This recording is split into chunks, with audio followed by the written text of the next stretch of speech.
இனிய புத்தாண்டு நல்வாழ்த்துக்கள். இந்த வீடியோ ரெசல்யூஷன் அப்படின்னு சொல்லலாம். ரொம்ப வருஷமாகவே ஜனவரி 1 ஆனாவே கேள்விப்படுற ஒரு விஷயம் தான் இந்த நியூ இயர் ரெசல்யூஷன்.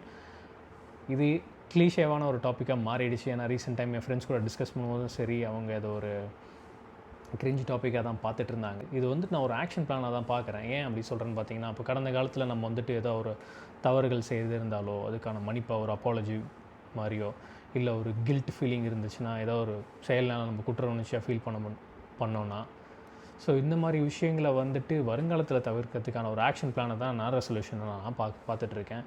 ஏன்னா இதுக்கு மேலே நம்ம எந்த தவறுகளையும் செய்யக்கூடாது, இல்லை நம்மளுக்கு யாராவது ஏதாவது தவறு இருந்தால் இனிமேட்டு நம்ம அவங்ககிட்ட ஜாக்கிரதையாக இருந்துங்கிறதுக்காக ஒரு ஆக்ஷன் பிளானாக தான் நான் அந்த ரெசல்யூஷனை பார்க்குறேன்.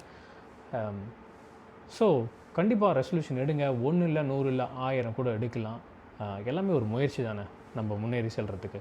ஸோ அப்படி தான் நான் இந்த ரெசல்யூஷனை பார்க்குறேன். ஸோ அதை பற்றி அதிகமாக பேசுவோம், அதிகமாக கேட்பாங்க, கேட்கவும் அதிகமாக யோசிப்பாங்க. செயலில் பார்க்கலாம்.